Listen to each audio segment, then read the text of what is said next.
coming back so promptly. This session, as has been announced, is concerned with skill development and human capacity building to meet future challenges. So we are looking ahead. And the capabilities of people and technologies are interrelated and interdependent. And developing renewable energy solutions for a sustainable future is more than just a technological challenge or a human resources one. And we need to look at how people and technologies can support each other and remain current and cost effective at all stages of their life cycles. To quickly scale up, we also need to look beyond high flyers and work with our existing people. Successive generations of technology can appear much more quickly than previous ones were rolled out, and the shelf life of many related skills is correspondingly shorter. Reskilling, upskilling, and lifelong learning are now urgent necessities. Hence, the value of affordable ways of updating people with what they require as and when they need it 24/7, wherever they may be, including on the move. The wider and quicker adoption of renewable energy solutions requires an attitude change and a broader and more diverse skill set amongst the renewable energy community. Too often, technology suppliers expect users to change their practices to suit the requirements of their offerings. For many potential adopters, the promise of a new technology may only become a reality when it is offered in a form suited to their needs, their means, and their local context. Large solar panels for high energy use in urban areas might be inappropriate for poor and scattered communities. Take-up in rural villages might be speeded up if a package of technologies with relevant capabilities were offered in an affordable way. For example, paid for on a usage basis or rental basis rather than a one-off initial purchase. And some suppliers may need the skills to assemble and or develop location and sector-specific solutions, perhaps in collaboration with the community concerned and suppliers of complementary technologies. End-of-life costs are the Achilles heel of some energy sources. Decommissioning costs of offshore oil platforms and nuclear power stations are examples. Some renewable technologies are not renewable in the sense that their physical infrastructure cannot be easily recycled. What will happen to solar panels and batteries at the end of their lives? Can rare minerals be easily extracted from them and reused? We need skills for the full life cycles of technologies. And the more rapid take-up of renewable energy will also reflect its affordability.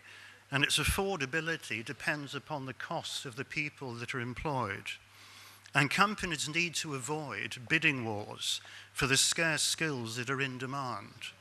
My report, Talent Management 2, is concerned with how to succeed without recruiting expensive stars.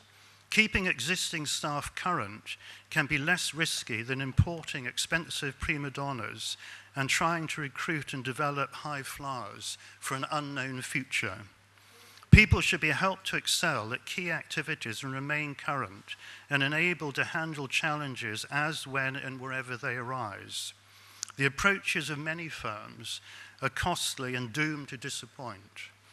Many talent management strategies are unsustainable. One should not follow the herd and adopt an approach just because it appears trendy and high-status companies champion it. Hype can lead to expensive, time-consuming and frustrating journeys when much better, cheaper and proven alternatives exist. Talent wars to attract the best people can push up salary costs, be distracting and involve collateral damage. Talented people can also be difficult to manage and retain.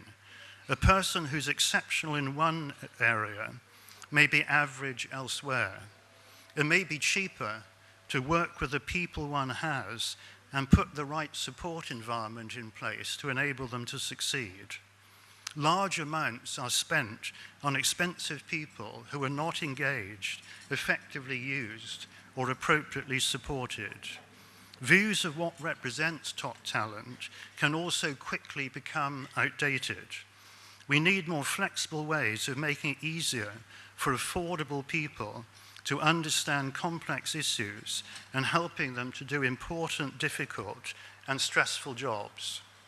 Paying for talented people may make little sense if one cannot harness or capture and share what they do differently. We need to move on from single initiatives, such as preparing a few high flowers for an unknown future, to boosting the performance of today's key work groups and quickly delivering multiple benefits for both people and organizations. We need affordable approaches that improve results by taking people as they are rather than as we would like them to be.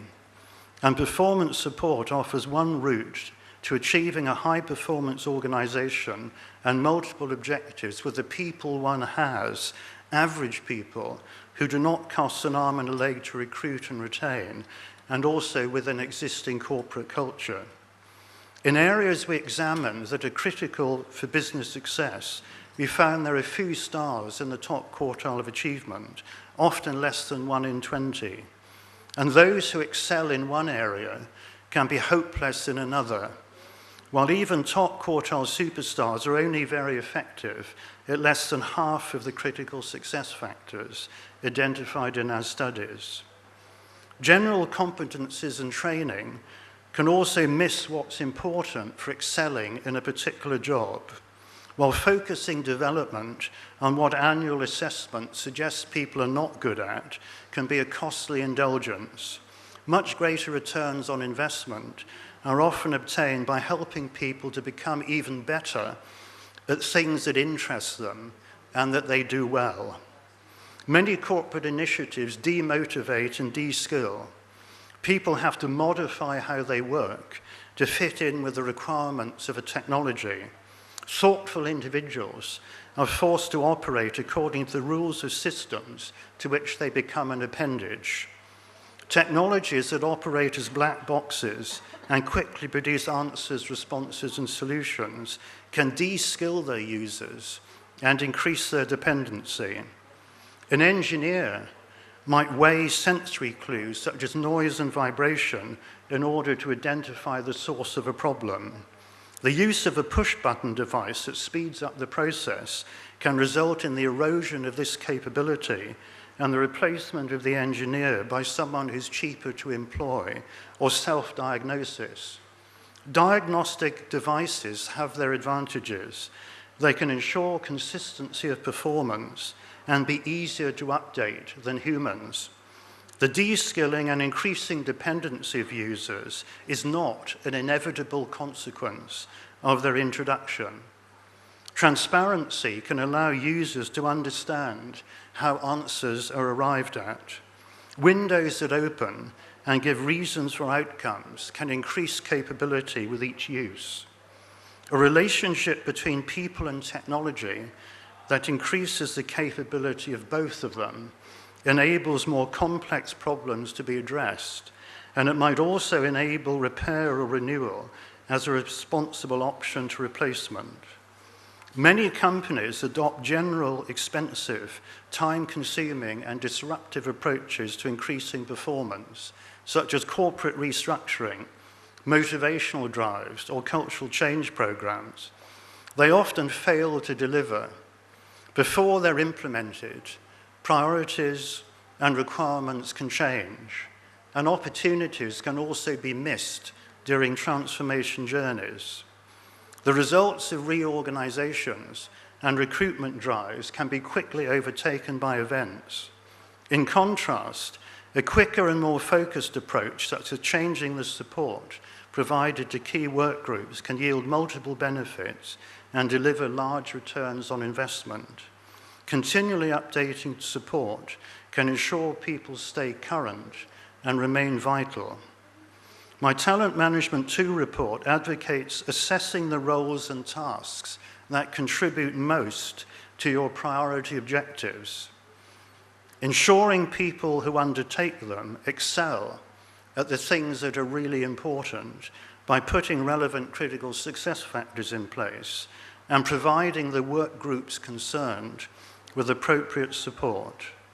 Performance support is a focused, relatively quick and cost-effective way of securing large returns on investment, engaging people, and meeting talent on demand requirements. It can be individualized and easily updated. People can learn and build their skills with each use. It can also be designed to match how they prefer to work and operate.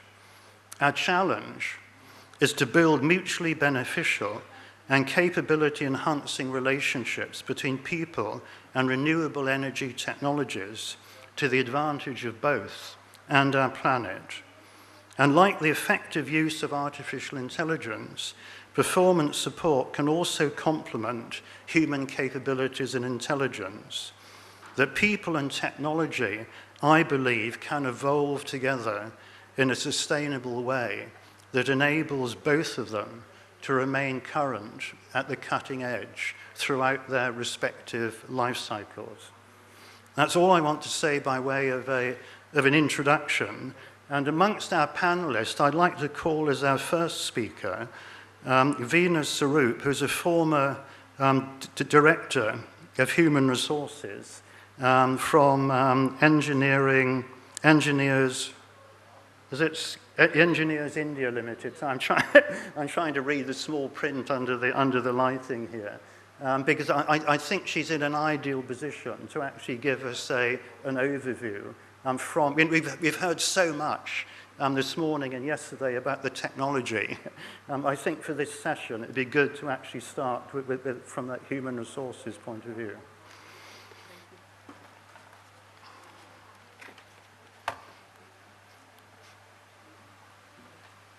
Good to actually start from that human resources point of view.